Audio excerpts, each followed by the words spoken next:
Ada kesadaran level tinggi, yaitu kesadaran ilmu. Kalau kesadaran ilmu ini satu langkah lebih jauh. Kesadarannya kesadaran objektif. Kalau tadi yang ideologis itu rasional, tapi masih subjektif. Rasional subjektif itu masuk akal, tapi masuk akal versi sendiri-sendiri. Kalau kesadaran ilmiah itu kesadaran objektif, masuk akal dan universal. Siapapun, kapanpun, dimanapun menganggap yaitu yang benar. Nah, itu kesadaran ilmu. Jadi pergeseran kesadarannya umat Islam. Ada quote yang sering disebut dari Pak Kunto, selamat tinggal mitos dan selamat datang realitas. Selamat tinggal mitos itu goodbye sama mitos-mitos. Apapun itu mitosnya, mitos kuno, mitos baru, mitos kontemporer. Mitos bahwa kamu harus putih, mitos bahwa kamu harus langsing, mitos bahwa perutmu harus six pack, mitos bahwa goodbye. Selamat datang realitas. Aslimu kayak gimana? Fakta dirimu itu harus diakui sajalah. Ireng ya ireng, tidak masalah. Ya kan? Jadi tidak harus mati-matian karena hitam terus nyari pemutih. Sekarang zamannya putih, Pak. Tidak. Jadi selamat tinggal mitos, selamat datang realitas. Karena agak berat memang orang yang hidup antara ideal dan realitasnya berjarak. Itu bikin orang stres. Di antara gunanya filsafat itu memahami diri sendiri. Di antara jenis memahami diri itu ya itu tadi. Patok idealmu jangan terlalu jauh dari realitasnya. Karena kalau tidak begitu kamu galau. Saya Pak bercita-cita apa? Itu yang terlalu jauh. Jadi orang paling ganteng sedunia Pak. Nanti umur 30. Oh, itu mati-matian kamu. Terlalu jauh. Nanti kamu stres sendiri. Saya pinginnya Pak lulusnya cum laude misalnya. Padahal selama ini kuliahmu ya pontang-panting. IP-nya ya pas. Misalnya. Ah, itu jauh. Tiap hari hasilnya kamu galau. Bisa lulus aja syukur kok. Misalnya. Ah, itu ideal sama realitasnya jangan terlalu jauh. Kalau terlalu jauh, nanti idealmu jadi mitos. Cita-cita saya menikah dengan perempuan paling cantik di kampus ini misalnya. Mitos itu sudah. Jadi tidak mungkin jadi realistis ya. Kamu cuma butuh kaca kalau gitu. Oke, jadi enggak, jangan terlalu jauh. Pokoknya Pak, minggu ini saya saya mulai kalau malam sholat tahajud terus, kalau pagi ngaji, kalau enggak, kamu sudah berbulan-bulan enggak ngaji kok. Pengen tadi sufi tiba-tiba isinya amal ibadah semua, enggak. Nanti kamu galau sendiri loh. Kenapa? Karena idealmu sifatnya mitos, enggak realistis. Kalau mau realistis ya pelan-pelan. Selama ini tidak pernah tahajud, ya seminggu sekali lah Pak kalau bisa tahajud, alhamdulillah misalnya. Nah, itu realistis. Tapi kalau tiba-tiba matok, saya ingin target saya Pak, tahun ini mau riyadhah, tahun depan jadi wali, terus tahun depannya lagi mau, tidak bisa. Iya, kan ketoknya kan banyak yang suka sufi terus pengen jadi wali tiba-tiba. Karena yang diincer anunya bisa jalan di atas air, bisa kaya-kaya ngono jenisnya yang diincer. Kemarin ada kasus saya lupa di TV itu ada yang latihan ilmu hikmah. Jadi jangan salah, ilmu hikmah itu tafsirannya bukan filsafat ternyata. Latihan ilmu kebal. Jadi berapa puluh orang nyoba ilmu kebalnya, tangannya dimasukkan di air keras. Alhamdulillah rumah sakit tidak muat. Semuanya masuk rumah sakit, tangannya melepuh semua air keras. Ya, cita-citanya pingin kebal. Dan yang ngajari akhirnya dicari-cari polisi. Nah, itu Ndaklah, hiduplah yang realistis. Selamat tinggal mitos, selamat datang realitas. Nah, sama-sama rasional, bedanya apa? Ideologi sama ilmu. Kalau ideologi itu subjektif, ngomong fakta subjektif. Kalau ilmu itu objektif. Ideologi Marxisme itu dianggap benar oleh kelompok Marxis. Yang lain mungkin nganggapnya tidak pas. Nah, itu subjektif. Tapi kalau ilmu dia objektif sifatnya. Cirinya objektif apa? Dia universal. Makanya di antara tulisannya Pak Kunto kan ada, kapan-kapan kalau ada waktu kita bahas. Islam sebagai ilmu. Bukan islamisasi ilmu, tapi ilmuisasi Islam. Kenapa sih Islam harus dinaikkan ke level ilmu? Biar dia objektif, biar dia universal.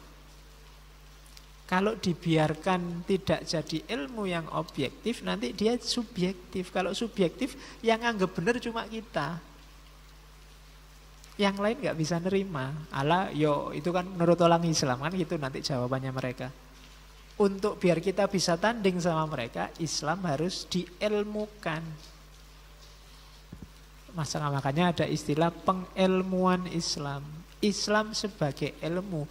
Iya, Islam sebagai keyakinan yang sudah kita yakini itu sudah.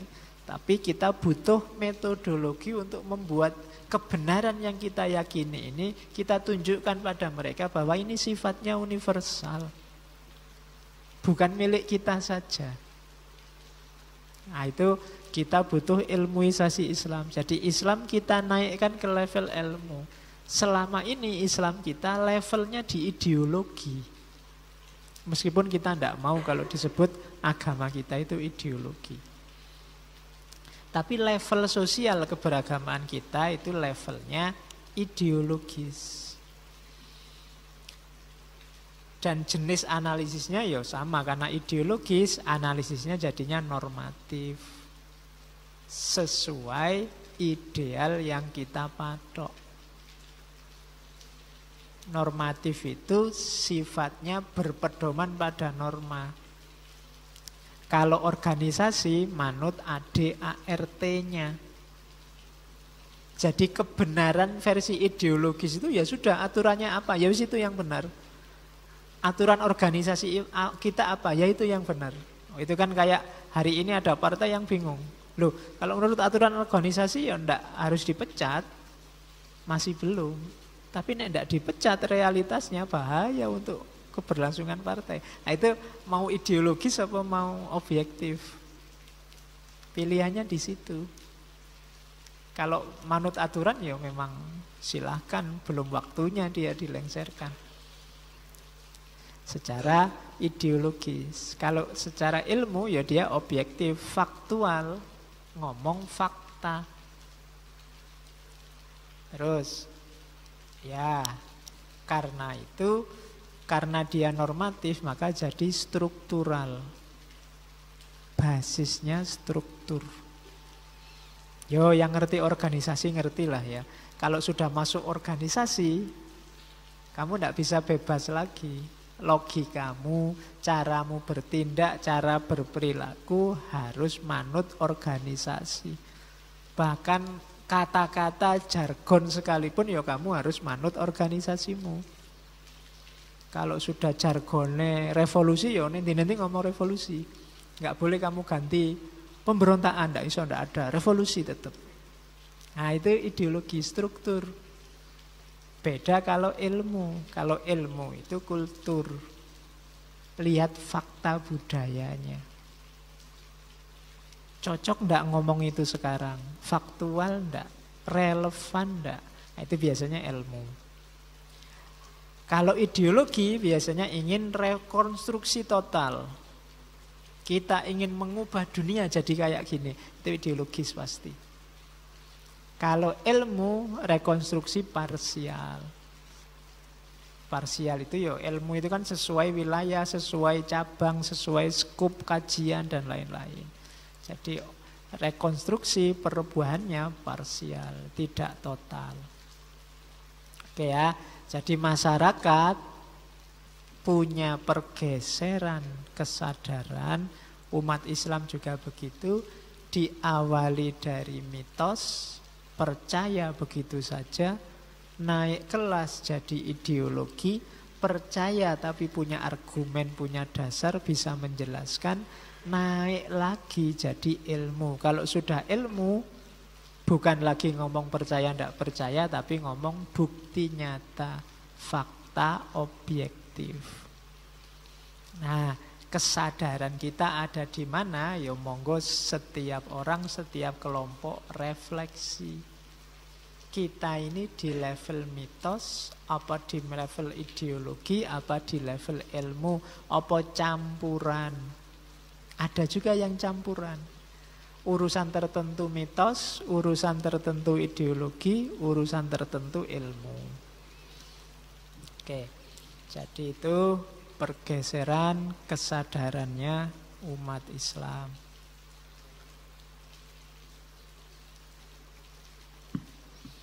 Oke, terus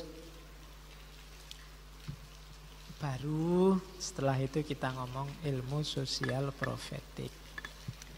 Kita ngomong ilmu sekarang levelnya berarti bukan lagi mitos, bukan lagi ideologi, tapi ilmu.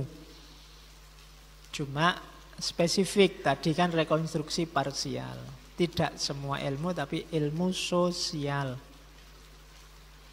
Cuma ilmu sosial yang tidak sembarangan ilmu sosial yang punya visi, punya orientasi profetik. Itu yang hari ini kita bahas pelan-pelan ya. Apa sih ilmu sosial profetik itu? Kita lihat dulu.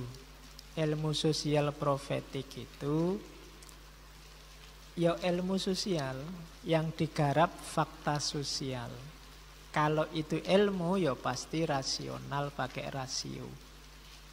Cuma tidak semua rasio, tidak hanya rasio tapi juga rasio plus wahyu. Jadi ilmu sosial profetik itu fakta empiris, fakta sosial plus rasio plus wahyu. Sumbernya. Kalau barat ya fakta sosial plus rasio. Kenapa ditambahi wahyu? Lah kita beragama. Tidak mau disebut sekuler. Kita ingin melibatkan agama dalam setiap langkah, setiap detik hidup kita. Maka harusnya sebenarnya ilmu apapun ada visi profetiknya. Ya yang paling mudah ya ilmu-ilmu kemanusiaan, termasuk ilmu sosial. Oke. Terus ya apa sih bedanya? Ya bedanya di kata-kata profetik. Jadi ditambahi variabel profetik. Jadi ilmu sosial itu jangan ilmu untuk ilmu. Barat itu sebagian besar ilmu untuk ilmu. Kayak tadilah faktanya begitu, kenyataannya begitu kan. Jadi selalu begitu. Enggak, jangan belajar ilmu untuk ilmu. Tapi ilmu harus dikerangkai oleh nilai. Kalau ilmu untuk ilmu, ya apapun ilmu. Nyopet juga ilmu, santet ya ilmu santet. Tapi kenapa ndak ke situ? Ya karena tabrakan sama nilai-nilai kita. Tidak dikerangkai oleh nilai-nilai kita. Core values-nya yang paling populer 3. Humanisasi, liberasi, dan transendensi. Ini populer sekali. Jadi makanya saya ngomongnya agak cepat. Biar yang penting kamu paham, terus kita selesai pulang tidur. Ya, terlalu lama nanti kamu nunggu-nunggu. Ini sudah malam, dingin-dingin, ngantuk. Dasarnya Ali Imran 110. Jadi kuntum khaira ummatin ukhrijat linnasi ta'muruna bil ma'ruf wa tanhauna 'anil munkar wa tu'minuna billah. Kita ini umat terbaik. Cuma umat terbaik cirinya 3.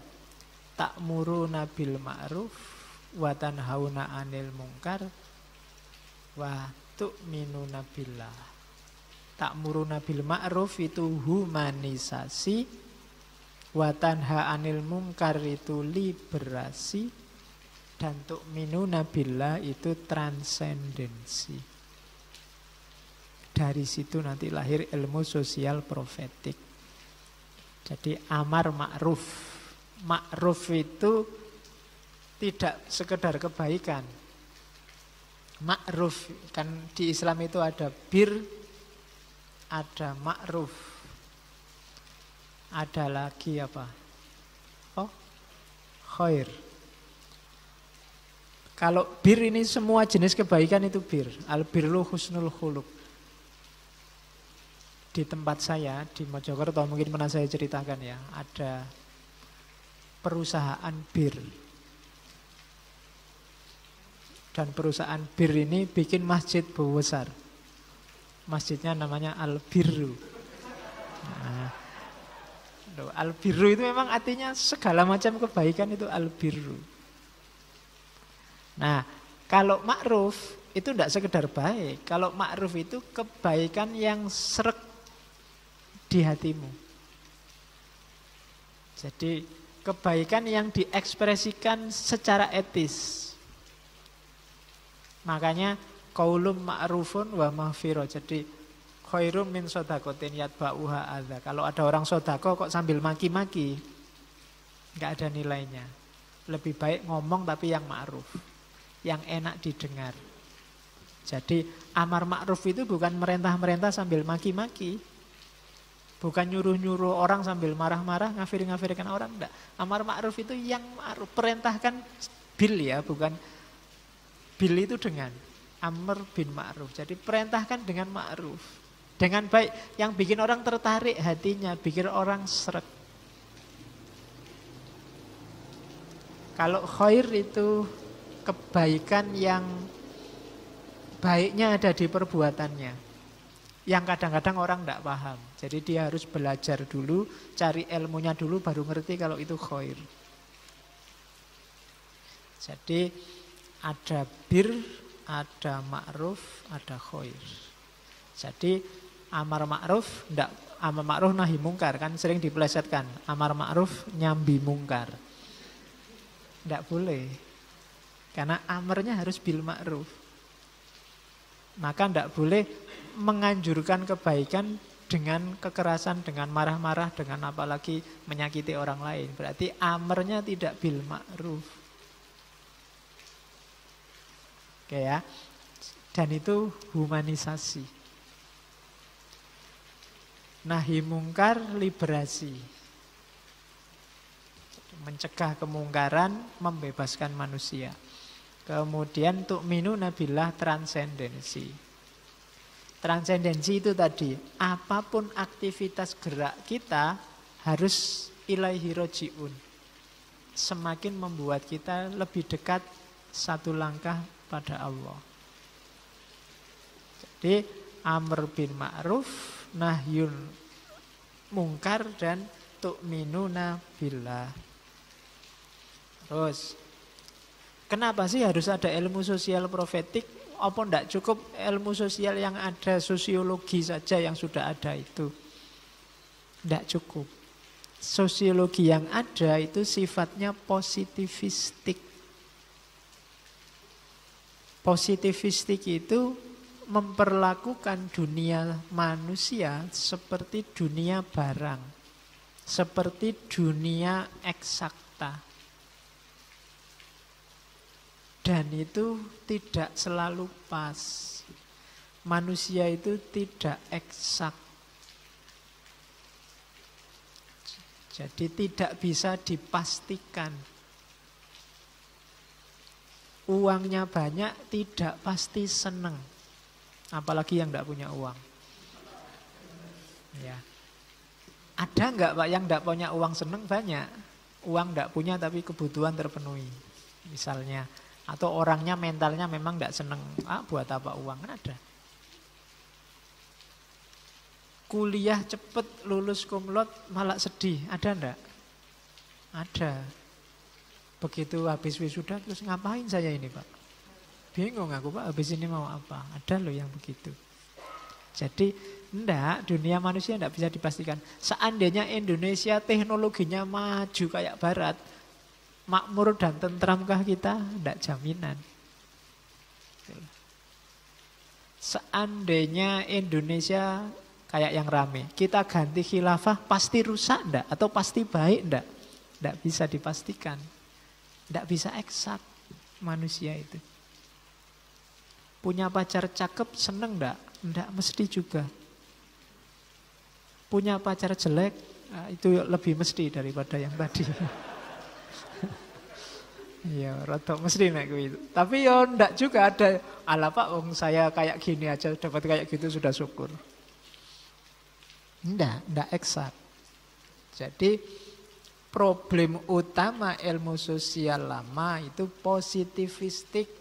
Itu narasinya silakan dibaca. Metode ilmu alam dibawa ke ilmu sosial. Dirumuskan hukum-hukumnya kayak ilmu alam. Terus diposisikan sebagai netral, bebas nilai. Tidak mungkin. Manusia itu sama-sama bunuh orang. Yang sini bernilai jihad pahala, katanya yang sini bernilai dosa besar. Bisa begitu. Oke. Jadi serba tidak pasti. Dulu dirumuskan sosiologi lama, masyarakat desa itu masyarakat yang serba rukun, saling membantu, tidak perhitungan ekonomi. Kalau masyarakat kota itu masyarakat perhitungan egois individual. Itu sebenarnya juga tidak mesti. Ya kalau zaman saya KKN dulu, waktu datang ke tempatnya KKN, sudah Mas di sini di kerasan-kerasan tidak usah bayar, nanti kita masak bareng-bareng, makan bareng-bareng gitu. Sekarang datang ke tempatnya KKN, ini satu hari berapa Pak mau dibayar? Padahal sudah di desa. Oke. Jadi enggak, bukan salah masyarakatnya, ya masyarakat memang berubah. Teorinya yang keliru. Teorinya enggak diubah-ubah. Teorinya masih positivistik, menganggap dunia manusia kayak dunia barang. Tidak selalu kalau ada fenomena pukul-pukulan itu kekerasan. Ada suami istri pukul-pukulan, jiwit-jiwitan. Wah itu KDRT Pak, ya tidak mesti. Wong yang dipukuli dijiwiti seneng, minta dijiwit lagi. Ya kan? Tidak mesti. Jadi problemnya ini, ilmu sosial lama ternyata coraknya positivistik. Yang kedua ada problem, ya jelas ilmu-ilmu hampir semua hari ini ada hegemoni, ada dominasi pengaruh barat. Eurosentris. Cara memahami masyarakat versi barat. Sehingga nanti Eurosentris itu yang dianggap maju, yang dianggap baik itu yang versi Eropa, versi barat. Indonesia ini tergolong negara dunia ketiga. Saya tidak tahu sejak dulu dunia ketiga, tidak pernah keempat, kelima. Jangan-jangan sudah turun. Yang bagus ya mereka. Standar-standar budaya, standar-standar moral itu Eurosentris. Itu problem. Kemudian karena Eurosentris biasanya tidak terlalu menghargai budaya lokal. Budaya lokal jadi objek. Kemudian di kita jadinya tidak kritis. Kayak saya bilang di awal tadi, pokoknya referensi nek ono Inggrisnya dari tokoh-tokoh barat yang sedang populer luar biasa. Tapi kalau referensinya lihat Ghazali dalam Ihya Ulumuddin, rasanya kok deso ya. Referensi itu yo. Lihat Habermas dalam buku ini. Oh itu ketok keren. Itu mental Eurosentris tadi. Karena dominasi pengaruh barat. Kalau Inggrisnya casisus luar biasa. Tapi kalau bahasa Indonesia biasa. Bahasa Arab, urusan surga itu tidak ada urusannya. Jadi kalau wong pinter bahasa Arab itu bayanganmu kan ini orang alim mesti swarga ini mesti kan gitu. Tapi yang pinter Inggris wah intelektual ini kan selalu begitu. Eurocentris. Kebanyakan kemudian hanya mimesis, niru. Tren budaya, gaya, cara ngomong, cara berpikir sampai metodologi kita hanya niru. Namanya mimesis. Dan biasanya yang minoritas kalah. Di antara yang Eurosentris banyak terpengaruh Barat, yang punya pikiran alternatif akan tergeser dan kalah. Jadi itulah masalah kita hari ini. Ada dominasi Barat dan cara berpikir yang positivistik. Jadi positivistik itu kalau dalam filsafat positivisme. Positivisme itu cara berpikir yang dianggap benar hanya dua hal. Yang ada faktanya dan yang masuk akal. Di luar itu tidak dianggap benar atau tidak dianggap bermakna. Terus, kalau ada masalah itu terus gimana enaknya? Ya nanti hasilnya ilmu sosial profetik. Idealnya apa sih? Yang pertama,